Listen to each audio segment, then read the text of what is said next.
Welcome back, everybody. We're back once again with Faith Moulton for One Arm Wonder Wednesdays, continuing our journey towards Holiday Star Ball in just a few more short weeks. We got about a month to go. We're a little bit past our halfway point, and it's an exciting time. But let's start with our questions.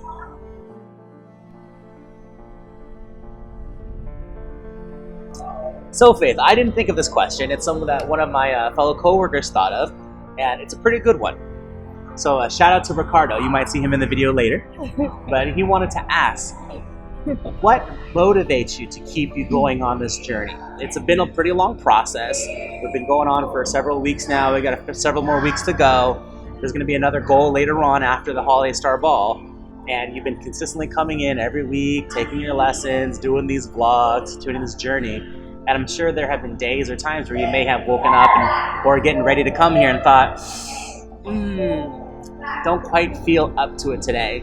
I'm sure there's many viewers at home, whether they're starting a new workout regimen. I know I've done it, where I've started multiple times and keep failing at it. What has inspired you? What's kept you going on this journey day in, day out? Three things. I'm going to share them not in the order of importance. They're all equally important. Okay. First and foremost, my word. I gave you my word that I would commit to this project and commit to doing this. If you're not your word, what are you? Not only my word to you, but my word to myself. It's a commitment that I made, that I would come here and I would I would practice a lesson at least once a week. And whenever we make commitments, we know the truth. Whenever we think about, oh, maybe I'll just put it off to next week, or oh, well, it's been a long day. And if you're justifying something, you're in denial of what you're actually doing. So realizing this and understanding the energetics behind what happened, so the consequences of not honoring your word, keeps me coming back. And the second point, Part two is the process of transformation is one that I adore, and I value it highly, not only in the world, but in my own life especially. It's my intention to every day transform myself like a phoenix. So Like a phoenix. Nice. So alas, here I am, being a phoenix. Okay, so that's two. What about number three? Number three is because of the viewers, because of the audience, the message that we have, and that is our intention to share to the world, to challenge yourself, go out of your boundaries, allow yourself to explore who you are, what life has to offer, and to get to know yourself. Dancing is something that allows you to experience yourself. Okay, good answers. Now that question was brought to you by Ricardo. A lot of our viewers at home probably don't know who he is, but he is one of our teachers here at Fred Astaire, Texas. So we thought, what a great idea, since Ricardo got to ask Faith a question. Faith in turn is going to now ask Ricardo a question.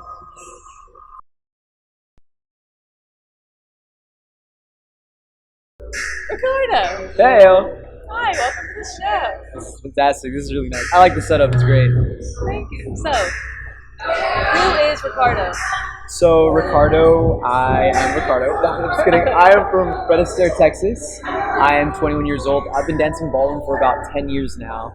And as a ballroom instructor, I've been doing it for about 2.5 years. So, I am not from Houston. I am from Brownsville, Texas. So, it's right next to the border of Mexico. And I am a family of 4 brothers, all boys. Yeah. I am the middle child, but the coolest child. So.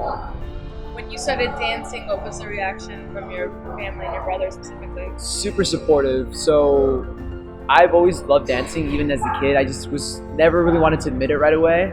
But at cookouts, I'd be dancing with my grandma, my mom, my aunt, pretty much anybody. Like at any age, I'd be dancing. And then I see Michael Jackson, so I'd be like, oh, I want to dance like that. And actually, when I first started dancing, there's a little story behind it. So me and a group of friends at the time wanted to do something fun, and I was very much a follower, so whatever they said I kind of did, but that's changed now a lot. But at that time they were just like, let's go pick up chicks at this ballroom dancing through life, and I'm like 10, so I was like, sure, whatever. But inside of me, I wanted to really be there to dance. And so the day of, it's after school activity, we're there. All of them bail. They ditch. Like, they quite literally ditch, and they're like, we're not going to do that because that's super girly, that's not for us, whatever. We're going to do whatever, XYZ. So I didn't have a phone at the time, so I actually had I went to the office phone. I know my mom's number. Called her and I said, hey, I don't want to do this. I actually hate dancing. I don't want to do this at all. And my mom was like, I already left. You're either going to wait in the hot summer sun, or you're going to go in there and you're going to dance. And I was like, okay. So I hung up the phone and I went outside. I actually did not go inside right away. So I was there sweating. I was even wearing a jacket. I don't know why. I guess I want to be mysterious or whatever. But I was sweating and everything. It was like 10 minutes. And then this little girl, she opens the door. She's like, hey, I need a partner. Do you want to dance with me? I was like, of course I want to dance.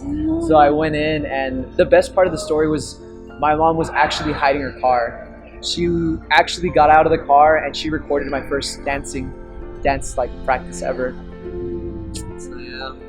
But if it wasn't for like my family like pushing me, I wouldn't be where I am today. Easily, I can say that. So in the beginning, you had said that a lot has changed for you as far as like your confidence, and tell us about that. So yeah, so pretty much as my dance journey started when I was smaller, I wasn't confident. I was pretty much scared to talk to people, and girls in particular, of course.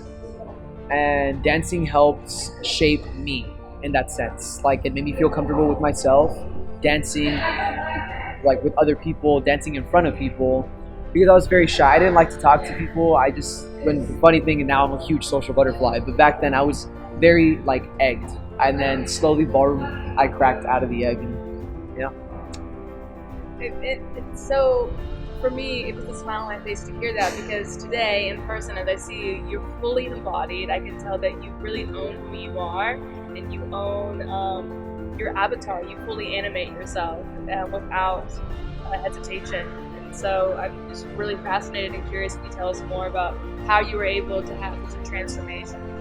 Right. So early in my dancing, this is now I'm gonna fast forward a couple of years. Boom, boom, boom, boom. So now I've gotten the gist of some of the dancing and stuff like that, and I think it was more when I was an intern and slowly becoming into working with the Fred Astaire region. I saw people on YouTube. I would see really amazing dancers and stuff like that, and I was like, well, I want to do what they do. So I tried, I guess, mimicking their movement, and because that's their success, right? And at least for me personally, that's what I thought that was the success. Like, you had to be this thing or be this person that isn't yourself. And I learned very quickly that's not the case. And for me, my dancing I wasn't as joyful about it, because I was trying to dance like this professional who's obviously in their element, and that's them. And you can't really copy another person. You have to dance for yourself. And slowly over time, and now I dance for myself, and I dance when I move my arms, it's because I want to move it. I want to do it because that feels good for me.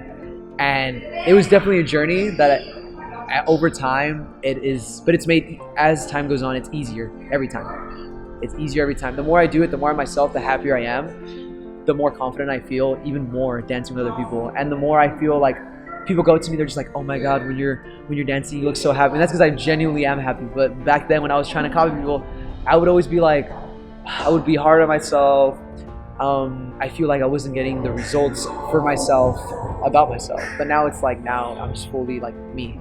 And it's pretty cool. It's interesting about the human experience, how when we grow up, we're always taught to look externally for who to be, and when in fact, all the things that we're seeking, all the things that we are desiring are found internally when we shift the focus inside.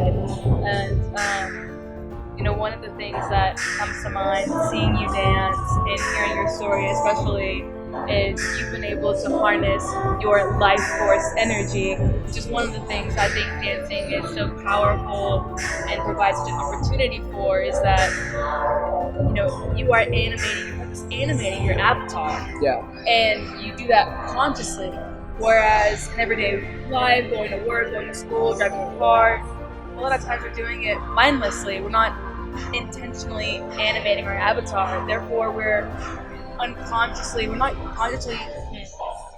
Jocelyn, help me. When we are intentionally and consciously animating our avatar, we are channeling our life force energy and directing it in a way with intention, which produces a very different result and allows us to experience a very different life when we have that intention set behind it. So for you, I love hearing how you realize that, oh, when I'm actually trying to copy other people, I'm actually giving away my power. I'm giving away my life force energy to this person that I'm trying to copy, which is so funny because dancing is actually the very avenue for you to strengthen your own power and to strengthen your own connection with your life force energy. Right, and then so the other thing was like, especially like as an intern and stuff like that, I would be like, oh, I'm doing this for like my family. It would be a lot of external reasons why I came up here. I was like, I'm doing it for my family, for like the boys back home, or my dog, or I don't know, like XYZ, a bunch of people that was never. And the last person that I always said was myself. I never once said that. And then it wasn't until I realized, you know what, I'm doing this for me, and that's it. Like it doesn't matter what other people's opinion. This is my dance journey. This is the way I want to do it. That for me, everything just like 180 in the best way possible. Like I went from feeling very like I don't feel like I'm doing well. I don't feel like I'm getting it. I feel like they're just looking at me. They're judging me. I don't feel like I'm pleasing XYZ. To you know what? Like I'm doing this. Like honestly, there's always gonna be success. There's always gonna be failure. But like failure for me hit harder when I wasn't doing it for myself, because I felt like I was disappointing XYZ, even though they probably didn't even care, and they were like, yeah, thumbs up or thumbs down or whatever. But when I did for myself and there was failure, I know what I did wrong and I know what I could do to fix it, and I know I was in my element, so I was happy with anything that I did, because that was me being me and doing me. And that's something that that I have now learned, and I'm still trying to continue that, because it's really easy to have that and then be like, okay, I did it, yay, but I want to keep that snowball and just make it bigger, kind of thing. Dancing is an opportunity to meet yourself. Would you say that after dancing, your life is in a greater resonance with who you are than it was before? Definitely. I can easily say that. It feels very purposeful, like for myself. Like when I think I've actually shared this with my coworkers. In the time that I've been working with the Fred Astaire region, when I did that whole for myself, I have yet to have a bad day at work. Zero. This doesn't feel like work. It feels like I'm being part of myself, and I'm always I have yet to, even when I'm late and I wake up late, that happens, I know, but I'm just I woke up late, but you know what, the day's still gonna be good. It's gonna be a great day. I'm gonna have these amazing students that I'm gonna be dancing with, and the amazing people that I'm gonna be working with, and I've yet to feel any type of negative attributes in that sense. So it's pretty cool. See people dance. Give it a shot. Give it a shot. Give it a twirl. Yeah. Oh, look at that. Well done. Thank you, Ricardo. Thank you. It was wonderful. Thank you so much for this conversation. All right, everybody. We hope you enjoyed your interview with Ricardo, one of our teachers here at Fred Astaire in Texas. What did you think of Ricardo here, babe? I adore him. I think he's just fantastic, and I really love his insight and his ability to articulate his own life experiences that are very relatable, right? He's very, his story, I think many people can relate to, and so in the comments, drop a comment if you can relate to Ricardo, and share what is your story, what is your relatability, how can you connect, what did you learn? So whether you're a teacher working in Fred Astaire or just one of the students coming for the first time or here for several years, as we've been discovering, everyone does have a story, and it's wonderful to share those stories.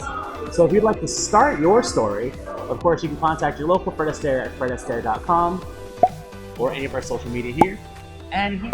And don't forget to follow Faith on all of her social media, which I forgot to mention last week, but our editor did remind me.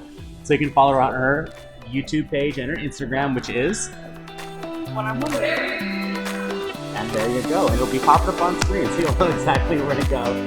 So we will see you next week, everybody, and thank you for joining us for One Arm Wonder Wednesdays. Woo!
Wonder Wednesdays. Just me then.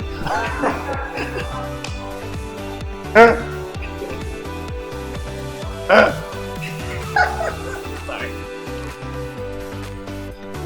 You laugh so deeply.